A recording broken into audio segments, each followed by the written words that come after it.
আমরা পরিবার ভালো করতে চাই, কিন্তু কি করলে পরিবার ভালো হয় সেটা কিন্তু আমরা কখনো চিন্তা করি না। আমরা চাই আমার ছেলেটা ভালো হোক, আমার মেয়েটা ভালো হোক, কিন্তু কখনো আমরা চিন্তা করিনি ভালো হওয়ার মূলে আমাদের কি করতে হবে। প্রত্যেক ব্যক্তিকে তার পরিবার সম্পর্কে জিজ্ঞেস করা হবে। তাহলে ব্যক্তিকে যখন পরিবার সম্পর্কে জিজ্ঞাসা করা হবে, সে যদি পরিবার সম্পর্কে যথার্থ দায়িত্ব পালন না করে, তাহলে আল্লাহর কাছে আমাদেরকে জবাবদিহি অবশ্যই করতে হবে। সে সময় আমরা আটকে যাব। এখন পরিবার যদি ভালো হয়, কাজও ভালো হবে। পরিবারটা যদি খারাপ হয়, তাহলে পরবর্তী জীবনে যারা কাজ করবেন সেগুলিও খারাপ হবে। প্রবাসী ভাইরা তারা ইউরো ডলারের লাভ করার জন্য তারা বিদেশে অক্লান্ত পরিশ্রম করেন, আর সেই টাকাগুলি বাড়িতে পাঠান, আর এদিকে স্ত্রী অন্যজনের সাথে পরকীয়া লিপ্ত হয়। বিবাহের ক্ষেত্রে আপনি দেখবেন সম্পদ কার বেশি আছে, পিতার সম্পদ বেশি আছে না নারকে সরকারি চাকরি করে সে ভাগে কতটুকু পাবে, এইটা আপনি খেয়াল করেন। আপনি ইমানের দিকে খেয়াল করেন না, তাহলে পরিবারের শান্তি আসাটা তো দুরূহ ব্যাপার। আত্মাহারিক টিভি, ওহির আলোয় উদ্ভাসিত জীবনের জন্য। আসসালামু আলাইকুম রহমতুল্লাহি ওয়া বারাকাতুহু। ইন্নাল হামদুলিল্লাহ নাহমাদুহু ওয়া নাস্তাঈনুহু ওয়া নাস্তাগফিরুহু ওয়া নু'মিনু বিহি ওয়া নাতাওয়াক্কালু আলাইহি ওয়া নাউযু বিল্লাহি মিন শুরুরি আনফুসিনা ওয়া মিন সাইয়্যাতি আমালিনা মান ইয়াহদিহিল্লাহু ফালা মুযিল্লা লাহু ওয়া মান ইউযলিলহু ফালা হাদিয়া লাহু وأشهد أن لا إله إلا الله وحده لا شريك له وأشهد أن محمدا عبده ورسوله أما بعد। আল্লাহ রাব্বুল আলামিনের শুকরিয়া জ্ঞাপন করছি, যিনি আমাদেরকে আজকের এই মহতী অনুষ্ঠানে উপস্থিত হওয়ার তৌফিক দান করেছেন। আমরা সবাই বলি আলহামদুলিল্লাহ। দরুদ ও তাসলিমাত পেশ করছি মানবতার মুক্তির দিশারি নবী মুহাম্মদ সাল্লাল্লাহু আলাইহি ওয়াসাল্লামের উপর, যার রেখে যাওয়া আদর্শ বাস্তবায়নের জন্যই আমাদের সতত প্রচেষ্টা। সুধী মণ্ডলী, আমি আপনাদের সামনে সূরা রোমের 21 নম্বর আয়াত তেলাওয়াত করেছি, আর রাসূলুল্লাহ সাল্লাল্লাহু আলাইহি ওয়াসাল্লামের মুখনিসৃত অসংখ্য বাণী থেকে একটি হাদিস পেশ করেছি। এর উপর ভিত্তি করে আমরা আজকের আলোচনা অত্যন্ত সংক্ষেপে পেশ করার চেষ্টা করব। মা তাওফীক ইল্লা বিল্লাহ, আলাইহি তাওয়াক্কালতু ওয়া ইলাইহি উনীব। আমাকে আলোচনা করার জন্য বলা হয়েছে ইসলামী পরিবার গঠনের উপায়। আমরা জানি যে আদম আলাইহিস সালামকে সৃষ্টি করার পর আল্লাহ রাব্বুল আলামিন তাকে জান্নাতে রেখেছিলেন, কিন্তু এত সুখ শান্তির মধ্যেও একাকিত্ব বোধ করছিলেন তিনি। ফলে আল্লাহ রাব্বুল আলামিন তার থেকেই হাওয়া আলাইহিস সালামকে সৃষ্টি করলেন, বললেন দুইজনে জান্নাতের ভিতরে থাকো, যেখানে ইচ্ছা সেখানে ঘোরো, আর যা ইচ্ছা তাই খাও, কিন্তু এই গাছের নিকটে যেও না। তাহলে পরিবারের সূচনা কিন্তু সেখান থেকেই, তাই না? পরিবার কি একা একা হয়? পরিবার একা একা হয় না। তাহলে পরিবার গঠিত হয় দুইজনকে নিয়ে, একজন পুরুষ থাকেন, একজন নারী থাকেন, আর তাদেরকে নিয়েই পরিবার গঠিত হয়। এখন এই দুইজন মানুষ থেকেই কিন্তু পরিবারের সূচনা, আর তারপরে বহু মানুষ জমিনে সৃষ্টি হয়, এবং তাদের মাধ্যমে জমিনে ভালো কাজও হয়, খারাপ কাজও হয়, তাই না? এখন পরিবার যদি ভালো হয়, কাজও ভালো হবে। পরিবারটা যদি খারাপ হয়, তাহলে পরবর্তী জীবনে যারা কাজ করবেন সেগুলিও খারাপ হবে। আজকের বাংলাদেশে আমরা দেখি উচ্চশিক্ষিত মানুষগুলি, তারাও সরকারের উচ্চপদস্থ আসনে বসে উচ্চপদস্থ কর্মচারী হয়ে তারা কিন্তু সরকারি সম্পদের তসরুপ করছে, তাই না? তাহলে তারা যদি পরিবার থেকে তার যথার্থ শিক্ষা পেত, তাহলে কিন্তু তারা এই কাজটা করতো না। যদি পিতামাতা তাকে বলতেন যে বাবা তুমি অপরের সম্পদ নিজে আত্মসাৎ করো না, মানুষের সম্পদ না বলে কারটাও হকম করো না, তাহলে তারা কিন্তু বড় হয়ে এই কাজটা করতো না। কিন্তু আজকে আমরা দেখি যে পরিবার থেকে আমাদের ছেলেরা নৈতিক শিক্ষা না পাওয়ার কারণে, পরিবারটা ইসলামী পরিবার না হওয়ার কারণে আজকে যত সমস্যা। এমনকি আমরা বলতে পারি যে সর্বোচ্চ ডিগ্রি অর্জন করেও একজন মানুষ সে চিন্তা করে কি করে আমার পকেট ভারী করা যায়। সে কখনো চিন্তা করে না যে আমার সমাজের মানুষগুলিকে কিভাবে তাদেরকে পথে আনা যায়, কি করে সব মানুষগুলিকে ঠিক করা যায় এই কথা সে কখনো ভাবে না। তাহলে আফসোস আমাদের জন্য, এই পরিবার যেহেতু মানুষের জীবনে প্রথম শিক্ষাগার, সুতরাং এই পরিবারটা যদি সুন্দর হয় তাহলে প্রত্যেকটি মানুষই সুন্দর হতে বাধ্য। আমরা ইমাম বুখারী রাহিমাহুল্লাহর কথা জানি, তাই না? শাইখুল ইসলাম ইবনে তাইমিয়া রাহিমাহুল্লাহর কথা জানি, আমরা ইমাম আহমদ ইবনে হাম্বল রাহিমাহুল্লাহর কথা জানি। এ ধরনের প্রথিত যত মুহাদ্দিসিন ইকরাম আছে তাদের পিছনে দেখি তাদের পরিবারের একটা বিশাল বড় ভূমিকা ছিল। তাহলে যদি পরিবার ভালো হয়, পিতামাতা ভালো হয়, তাহলে তাদের থেকে সন্তানও আদর্শ সন্তান হিসেবে তৈরি হয়। কিন্তু পরিবার যদি নষ্ট হয় তাহলে সেখান থেকে কখনো মনিমানিক্য আশা করা যায় না। সুতরাং সুধীমণ্ডলী, আমাকে আপনাকে পরিবারটা ঠিক করতে হবে। আল্লাহ রাব্বুল আলামিন বলছেন, ওয়া মিন আয়াতিহি আন খালাকালাকুম মিন আনফুসিকুম আজওয়াজা। আল্লাহ রাব্বুল আলামিনের নিদর্শন, অন্যতম নিদর্শন হচ্ছে যে তিনি তোমাদের মধ্য থেকে তোমাদের জোড়া সৃষ্টি করেছেন এবং তিনি তার কাছেই তোমাদের জন্য শান্তির ব্যবস্থা রেখেছেন, লিতাসকুনু ইলাইহা, যাতে করে তুমি তার কাছে শান্তি পেতে পারো। ওয়া জাআলা বাইনাকুম মাওয়াদ্দাতা ওয়া রাহমা, আর তিনি তোমাদের মধ্যে সৃষ্টি করেছেন রহমত, ভালোবাসা, সম্প্রীতি, সদ্ভাব। তাহলে দুইজনের মধ্যে যদি সম্প্রীতি সদ্ভাব না থাকে, স্বামী স্ত্রীর মধ্যে যদি মিল না থাকে, তাহলে পরিবার কখনো ভালো পরিবার হয় না। রাসূলুল্লাহ সাল্লাল্লাহু আলাইহি ওয়াসাল্লাম বলেছেন, ইন্নাল্লাহা সাইলুন আন কুল্লি রাইন, আল্লাহ প্রত্যেক দায়িত্বশীলকে জিজ্ঞাসা করবেন আম্মা ইস্তারআহু, তাকে যে দায়িত্ব দেওয়া হয়েছিল সে সম্পর্কে জিজ্ঞাসা করা হবে। আহফিজা যালিকা আম যায়্যাহু, সে কি দায়িত্ব পালন করেছে নাকি দায়িত্ব অবহেলা করেছে। হাত্তা ইয়াসআলার রাজুলা আন আহলি বাইতিহি, এমনকি প্রত্যেক ব্যক্তিকে তার পরিবার সম্পর্কে জিজ্ঞাসা করা হবে। তাহলে ব্যক্তিকে যখন পরিবার সম্পর্কে জিজ্ঞাসা করা হবে, সে যদি পরিবার সম্পর্কে যথার্থ দায়িত্ব পালন না করে, তাহলে আল্লাহর কাছে আমাদেরকে জবাবদিহি অবশ্যই করতে হবে, সে সময় আমরা আটকে যাব। সুতরাং এই জন্য আপনার আমার প্রত্যেকের দরকার আমাদের পরিবারের প্রতি আমাদের যে দায়িত্ব সেগুলি পালন করা। সুধীমণ্ডলী, আমরা পরিবার ভালো করতে চাই, কিন্তু কি করলে পরিবার ভালো হয় সেটা কিন্তু আমরা কখনো চিন্তা করি না। আমরা চাই আমার ছেলেটা ভালো হোক, আমার মেয়েটা ভালো হোক, কিন্তু কখনো আমরা চিন্তা করিনি ভালো হওয়ার মূলে আমাদের কি করতে হবে।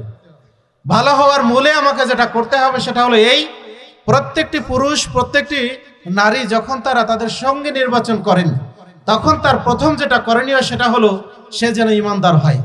এজন্য আল্লাহ রাব্বুল আলামিন বলছেন, ওয়ালা তানকিহুল মুশরিকাত হাত্তা ইউমিননা ওয়ালা আমাতুম মুমিনাতুন খায়রুম মিন মুশরিকাতিন ওয়ালাউ আ'জাবাতকুম, তোমরা মুশরিকা নারীদের বিবাহ করো না, বরং তোমাদের জন্য একজন মুমিনা দাসীও তোমাদের জন্য কল্যাণকর। যদিও একজন স্বাধীন নারীর চেয়ে মুমিনা দাসীও তোমাদের জন্য কল্যাণকর, যদিও সেই মুশরিকা নারী তোমাদেরকে অভিভূত করে, তোমাদেরকে মুগ্ধ করে। একইভাবে আল্লাহ এর পরেই বলেছেন, তোমরা কোন মুশরিক পুরুষকে বিবাহ করো না। মহিলাদেরকে বলেছেন, তোমরা কোন মুশরিক পুরুষকে বিবাহ করো না।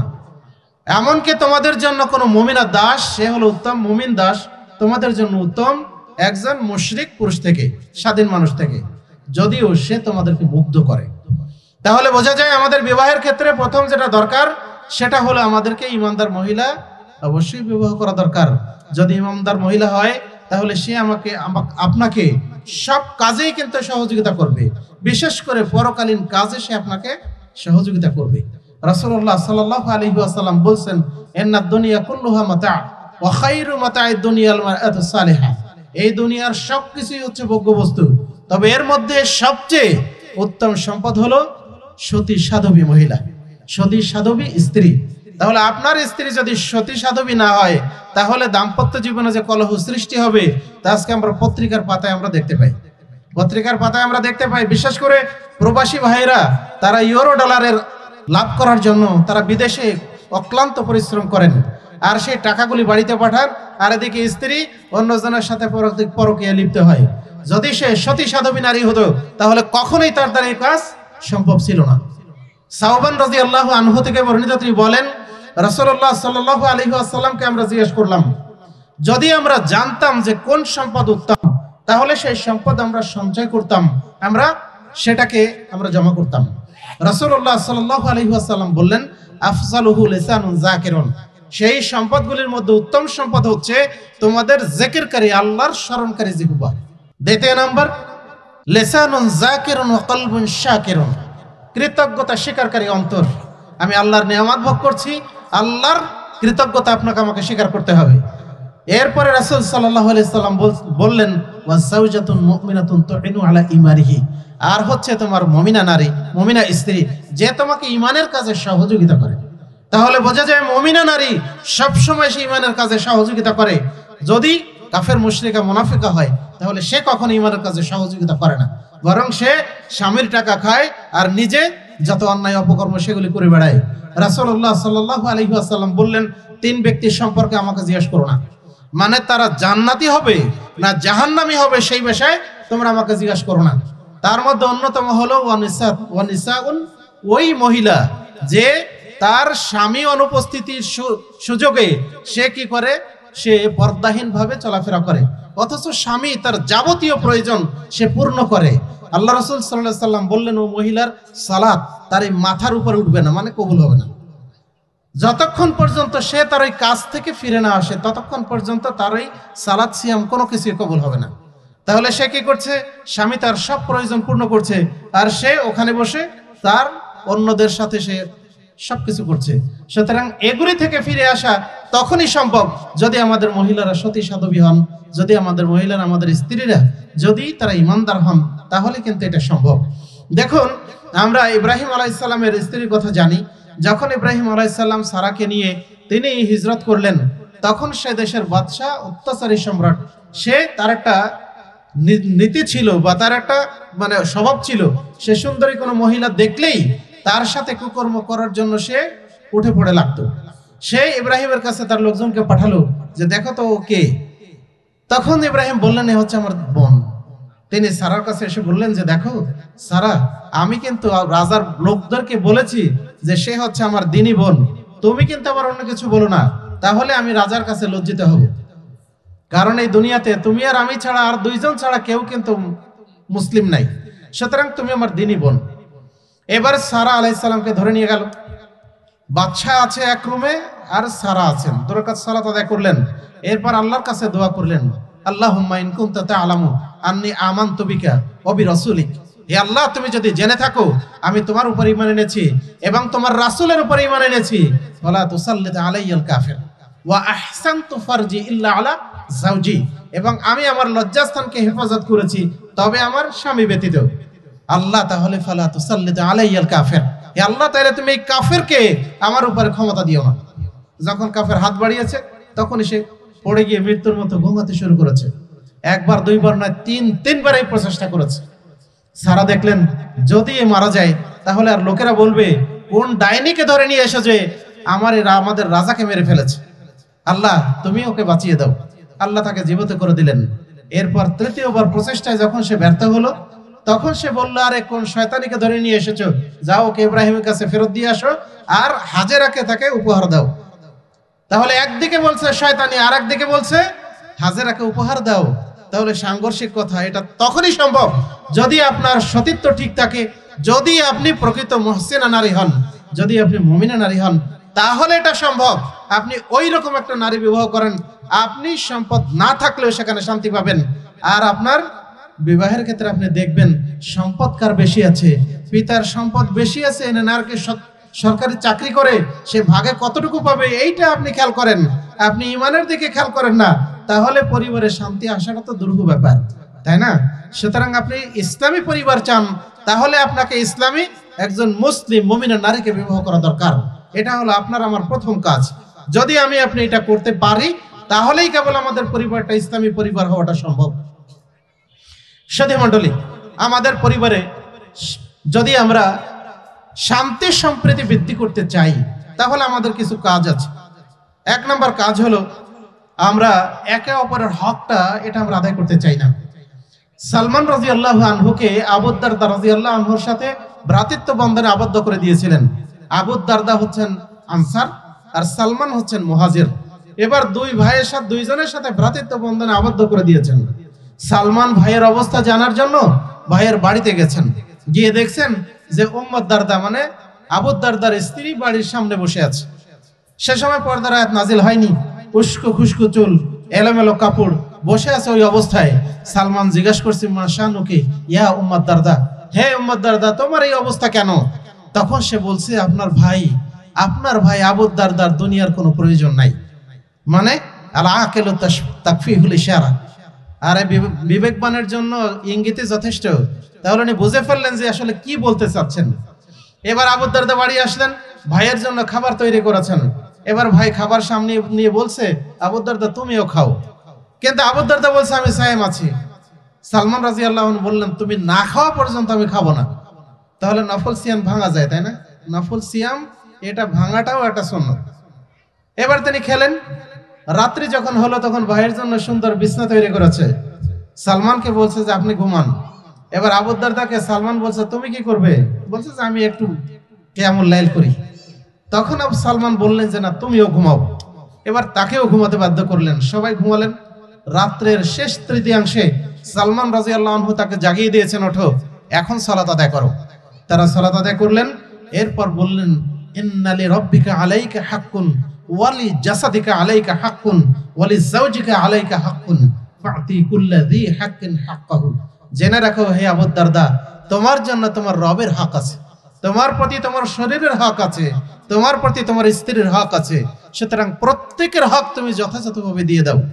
সকালবেলা যখন আবু দারদা রাসূল সাল্লাল্লাহু আলাইহি সাল্লামের দরবারে গিয়ে বললেন আল্লাহ রাসূল সালমান এই কথা বলেছে, তখন রাসূল বললেন সাদাকা সালমান, সালমান ঠিকই বলেছে।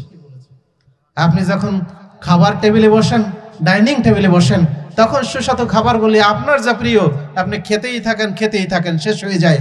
আর স্ত্রীর কথা আপনার খোঁজই থাকে না, স্মরণই থাকে না যে স্ত্রীরও খাওয়ার প্রয়োজন আছে, তাই না? আর যখন খাবার শেষ হয়ে যায়, তরকারি থাকে না, তখন মা বোনেরা কখনো কাঁচামরিচ পেঁয়াজ, কখনো অন্য কিছু দিয়ে কোনো মতে ক্ষুধা নিবারণের জন্য একটু খেয়ে শেষ করে দেয়। এইটা কি আমাদের দায়িত্ব? হাকিম বিন হিজাম রাদিয়াল্লাহু আনহু তিনি রাসূলুল্লাহ সাল্লাল্লাহু আলাইহি ওয়াসাল্লামকে বললেন আল্লাহ রাসূল আমাদের স্ত্রীদের উপরে আমাদের হক কি? তখন তিনি বললেন শোনো, যখন তুমি খাবে তখন তাকে খাওয়াবে। তার মানে আমি যখন খাবো তখন স্ত্রীটা খোঁজ রাখা দরকার, পারলে একসাথে খান, তাহলে আপনার আমার মধ্যে ভালোবাসা বৃদ্ধি হবে, মহব্বত বৃদ্ধি হবে, তাই না? আর দেখা যায় আপনি খাচ্ছেন স্ত্রীর খোঁজই নেই। আয়েশা রাদিয়াল্লাহু আনহা বলছেন আমি আর রাসূল সাল্লাল্লাহু আলাইহি ওয়াসাল্লাম একসাথে খেতে বসে গোশতের হাড্ডিটা আমি খেয়ে যখন রেখে দিতাম তখন রাসূল সাল্লাল্লাহু আলাইহি ওয়াসাল্লাম ওইটা আবার নিজে চাবাতেন। সুবহানাল্লাহ বিহামদিহি। ভালোবাসা, মহব্বত, প্রেম প্রীতি এটাকেই তো বলে। আর আপনি আমি ওরে সুবহানাল্লাহ, যদি এক গ্লাসে পানি খাই তাহলে সেখানে আর মুখ দেওয়া যাবে না। অথচ আয়েশা রাদিয়াল্লাহু আনহা বলছেন আমি গ্লাসে পানি খেয়ে রেখে দিলে আমি যেখানে মুখ লাগাতাম রাসূলুল্লাহ সাল্লাল্লাহু আলাইহি ওয়াসাল্লাম সেখানেই মুখ লাগাতেন। একেই তো বলে ভালোবাসা, তাই না? আপনি বিবাহের আগে প্রেম প্রীতি আর ভালোবাসা করবেন, বিবাহের পরে অবশিষ্ট কি থাকবে, তাই না? সুতরাং এটা পরে করেন, আগে না। পরে যদি করেন তাহলে পরিবারে শান্তি ফিরে আসবে। সুধী মণ্ডলী, আমি আপনি প্রত্যেকে স্ত্রীর হক জানি। এরপর রাসূল সাল্লাল্লাহু আলাইহি ওয়াসাল্লাম বললেন তুমি যখন কাপড় পরিধান করবে অথবা যখন তুমি উপার্জন করবে তখন তুমি তোমার স্ত্রীকে কাপড় পরাবে। তার মানে আমরা কি আমাদের স্ত্রীদের কাপড় পরাই না? এর অর্থ এই নয়। এর অর্থ হলো তোমার 5টা 7টা 10টা থাকবে আর স্ত্রীর 2টা থাকবে না, এমনটা নয়। বরং তুমি যে মানের কাপড় পরবে তাকে ওই মানের কাপড় পরাবে। আমাদের সেটা করা উচিত নয়। রাসূল সাল্লাল্লাহু আলাইহি সাল্লাম বললেন ওয়ালা তাজরিবিল ওয়াজহ, মুখে মারবে না। ওয়ালা তুকাব্বিহ, তোমরা তাকে খারাপ ভাষায় গালি দিবে না। আর আপনি আমি এখন একটু রাগ হলেই একেবারে তার বংশ তুলে বাপ মা তুলে শুরু করে দেন, পরিবারে শান্তি আসবে? এই পরিবার ইসলামী পরিবার হবে? কখনো নয়। আপনি আপনার বাচ্চার সামনে, আপনি আপনার ছোট ছেলের সামনে গালিগুলি আপনার স্ত্রীকে দিচ্ছেন, আপনি আপনার সন্তানের সামনে স্ত্রীকে মারছেন, তাহলে এই সন্তান কি শিখবে? ওইটাই শিখবে। ওকে আলাদা কিছু শিখবে? আলাদা কখনো শিখবে না, ওইটাই শিখবে। ওইটা সে রপ্ত করবে যে এইভাবে মারতে হয়, তাহলে ও একসময় ওইটা চর্চা করবে। সুতরাং আপনি ইসলামী পরিবার গঠন করতে চান, আপনি আপনার স্ত্রীর হক জানুন এবং সেটা আদায় করার চেষ্টা করুন। 2 নম্বর বিষয় হলো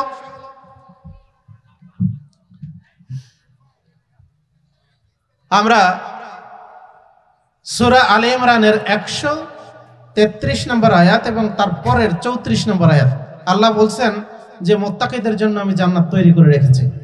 এরপর আল্লাহ রাব্বুল আলামিন বলছেন, আল্লাযীনা ইউনফিকুনা ফিস সাররাই ওয়াজ যাররাই ওয়াল কাযিমিনাল গায়যা ওয়াল আফিনা আনিন নাস। মুমিন মুত্তাকি তো তারাই যারা গোপনে এবং প্রকাশ্যে দান করে। আর কি করে? ওয়াল কাযিমিনাল গায়যা, তাদের রাগকে দমন করে। স্ত্রীর প্রতি রাগ হয়েছে আর আপনি লাঠি নিয়ে মারা শুরু করে দিয়েছেন, তাহলে আপনাকে রাগ দমন করা উচিত নয়, আপনার রাগটা দমন করা উচিত। বরং আপনার চিন্তা করা দরকার যে আপনার স্ত্রী আপনাকে কতটা সেবা করে। দেখুন, আপনি চাকরি করেন, আপনি ব্যবসা করেন, আপনি কৃষি কাজ করেন, আপনার আমার রেস্টের সময় আছে, মানে আপনি একটা দিন বিশ্রাম নেই। সরকারি চাকরিজীবীরা 2 দিন বিশ্রাম নেয়, তাদের 2 দিন ছুটি আছে। আচ্ছা বলুন তো, আপনার আমার মা বোনের কোন দিন ছুটি আছে? তার কি কোনো দিন ছুটি আছে? কোনো দিন ছুটি নেই। সে যদি অসুস্থ হয় তাহলে খাওয়ার জন্য আপনাকে আমার রেস্টুরেন্টে যেতে হয়, তাই না? আর একবার রেস্টুরেন্টে খেলে তখন দেখা যায় 2 বার পাতলা পায়খানা আর 3 বার বমি হয়, একবার আমার আপনার অবস্থা খারাপ। তাহলে আপনার আমার মা বোন এতই সেবা করে, আর আপনি তার একটু ভুল, তার একটু রাগ হওয়া বা অন্য কিছু করা, এটা আপনি সহ্য করতে পারেন না। এর নাম তো আদর্শ স্বামী নয়। সুতরাং আপনার আবার কি করা দরকার? কিছুটা ধৈর্য ধারণ করা দরকার, যাতে করে যে মহিলা আমার জন্য এত কাজ করেন, আমার কোন কাপড়টা ময়লা হলো, কোনটা ইস্ত্রি করা দরকার, সেটা আমার ইস্ত্রি করে দেন। আমার সন্তানের কার কি প্রিয় খাবার তা তিনি তৈরি করে দেন। আমার অফিসের টাইম কয়টা, তার আগে আমাকে সতর্ক করেন, তোমার অফিস টাইম হয়ে যাচ্ছে, তোমাকে কিন্তু এই কয়টার সময় অফিসে যেতে হবে। আরে তুমি ব্যবসা করো, তোমার দোকান খুলতে হবে 10টায়, সুতরাং তুমি 9:30টায় রেডি হও, তোমার খাবার তৈরি, টেবিলে খাবার দিয়েছি, রেডি হয়ে যাও, খাবার খেয়ে নাও। যে মহিলা এত কাজ করে, আপনি তার জন্য ছোটখাটো ভুল ত্রুটি একটু ক্ষমা করে দিতে পারেন না? আল্লাহ তো মুত্তাকিদের বলছেন, ওয়ালা আফিনা আনিন নাস, যে মানুষদেরকে ক্ষমা করে দেয়। সুধী মণ্ডলী, আপনি একটু আপনার জায়গা থেকে বা আপনি একটু অপরের জায়গা থেকে ভাবেন, যদি এই মহিলা, কোনো মহিলা আপনার বোন হতো, তাহলে কি আপনার বোনকে ভুল করলেই মারতে পারতেন? ওই মহিলা যদি আপনার মেয়ে হতো, তাহলে কি আপনি ভুল হতেই তাকে মারতে পারতেন? পারতেন না, তাকে 2 বার 5 বার সংশোধন করে দিতেন। তাহলে যেই স্ত্রী তার পরিবারের সবাইকে রেখে দিয়ে শুধু আপনার দিকে তাকিয়ে আপনার ফ্যামিলিতে আসছে আপনার জন্য, তাহলে তার 2-1টা ভুল ত্রুটি আপনি ক্ষমা করে দিতে পারেন না?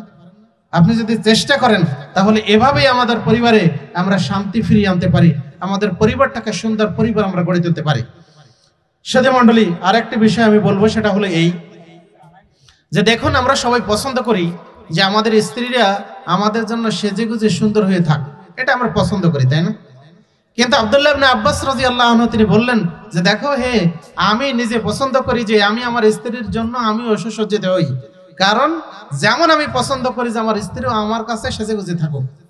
তাহলে আপনি আপনার মোজ বড় হয়ে একেবারে মুখ ঢেকে যাচ্ছে, আপনি কাটার সুযোগ পান না। আপনার চুল একেবারে বড় হয়ে বাবরি চুল হয়ে গেছে, তারপর আপনি এটা ছাটেন না। আপনার শরীর থেকে দুর্গন্ধ আসে, এগুলো আপনি দূর করার ব্যবস্থা করেন না। এটা কি আপনার দায়িত্ব নয়? এটা কি আপনার দায়িত্ব নয়? একজন মানুষ অন্য মানুষের দিকে আকৃষ্ট কেন হয়? এই কারণে হয় যে আপনি সুন্দর মতো থাকেন না, আর আপনি তার সাথে একটু ভালো কথা বলেন না, তাই না? যখন পরকীয়ায় লিপ্ত হন, তখন তার দিনের মধ্যে 50 বার বলবেন আই লাভ ইউ। আর আপনার স্ত্রী যে আপনার এই আই লাভ ইউ পাওয়ার উপযুক্ত, তার জন্য আপনি তিনি একবারও বলেন না, তাহলে ভালোবাসা এক পক্ষ থেকে হবে? এক পক্ষ থেকে হবে না। এক হাতে তালি বাজে? এক হাতে তালি বাজে না। সুতরাং 2 দিক থেকে ভালোবাসা হওয়া লাগবে, আপনারও কিছু দেওয়া লাগবে। রাসূলুল্লাহ সাল্লাল্লাহু আলাইহি ওয়াসাল্লাম বলছেন, আল্লাহ রাসূল আয়েশা রাদিয়াল্লাহু আনহা বলছেন, আল্লাহ রাসূল সাল্লাল্লাহু আলাইহি ওয়াসাল্লাম তার স্ত্রীদের কেউ যদি অসুস্থ হতো, তাহলে তিনি তার সেবা করতেন, এমনকি মাথায় হাত দিয়ে মেসেজ করে দিতেন আর বলতেন, আযহিবিল বা'স রাব্বান নাস ওয়াশফি আনতা শাফি লা শিফা ইল্লা শিফাউকা শিফা লা ইউগাদিরু সাকামা। আপনার আমার স্ত্রী অসুস্থ হলে আমরা কি পারি না এটা করতে? মান সম্মান চলে যাবে। আর ঘরের ভিতর কি দেখবে নাকি? ওখানে কি সিসি ক্যামেরা লাগানো আছে? লাগানো নাই। তাহলে ওখানে একটু করলে সমস্যা কি? এখানে আপনি করতে পারেন না, তার একটু সহযোগিতা করেন, তাহলে মহব্বত ভালোবাসা বৃদ্ধি হবে। আয়েশা রাদিয়াল্লাহু আনহা বলছেন, রাসূলুল্লাহ সাল্লাল্লাহু আলাইহি ওয়াসাল্লাম পরিবারের সব কাজই তিনি করতেন, এমনকি তিনি জুতা সেলাই করতেন, তিনি কাপড়ে তালি লাগাতেন, তিনি দুধ দহন করতেন। যখন সালাতের সময় হতো তখন তিনি মসজিদে চলে যেতেন। তাহলে আমরা কি রাসূলের চেয়ে শ্রেষ্ঠ মানুষ হয়ে গেছি? আমরা পরিবারের সহযোগিতা করতে পারি না? আমরা চেষ্টা করলে পারি। সুধী মণ্ডলী, আহলাদিস আন্দোলন বাংলাদেশ আহলাদিস যুব সংঘ সমাজ সংস্কার করতে চাই। তাহলে সমাজ সংস্কার একজনের মাধ্যমে হয় না, আপনি চাচ্ছেন পুরুষ সমাজে পুরুষদের মধ্যে কাজ করতে, আপনার স্ত্রীদেরকে মহিলাদের মধ্যে লাগান, তাকে সমাজ সংস্কারের জন্য সুন্দর সুন্দর সন্তান আপনি তৈরি করার দায়িত্বটা তাকে দেন, তাহলে এই সমাজ একদিন সংস্কার হবে। রাসূলুল্লাহ সাল্লাল্লাহু আলাইহি সাল্লাম তায়েফ থেকে মার খেয়ে যখন ফিরে আসেন, তখন মালাকুল জিবাল এসে বলল, হে মুহাম্মদ, আপনার রব দেখেছেন যে তায়েফবাসী তার সাথে কি আচরণ করেছে, আপনি যদি চান তাহলে আমি এই মক্কার দুই দিকের দুই পাহাড় নিয়ে এসে এদেরকে পিষে মেরে ফেলবো। রাসূলুল্লাহ সাল্লাল্লাহু আলাইহি সাল্লাম বললেন, না, আমি তা চাই না, বরং আমি চাই যে তাদের ঔরস থেকে যে সন্তান জন্মগ্রহণ করবে তারা হয়তো আমার আনুগত্য করবে, আমার এই দিনকে তারা মেনে নেবে। তাহলে আমরা এই সমাজে বহু ছেলেপেলেকে দেখি যে তারা ইসলামের ধারে কাছে আসে না। যদি আমাদের মা বোনেরা চেষ্টা করেন তাহলে তাদের অনাগত সন্তানকে ইসলামী সন্তান হিসেবে গড়ে তুলতে পারেন, তাকে একজন আদর্শ সন্তান হিসেবে গড়ে তুলতে পারেন। সুতরাং আমরা সেই চেষ্টা করতে পারি। আল্লাহ আমাদেরকে তৌফিক দান করুন। আমরা যেন সবাই চেষ্টা করি যে আমাদের মা বোনেরা যেন আদর্শ সন্তান আমাদেরকে উপহার দেন এবং তাদের মাধ্যমে এই সমাজটা সুন্দর সমাজে পরিণত হয়। তাহলেই আমাদের এই আন্দোলন, আমাদের এই সংগ্রাম, আমাদের এই প্রচেষ্টা এটা সফল হবে ইনশাআল্লাহ। আমরা সবাই চেষ্টা করি। আল্লাহ আমাদেরকে তৌফিক দান করুন। আল্লাহুম্মা আমিন।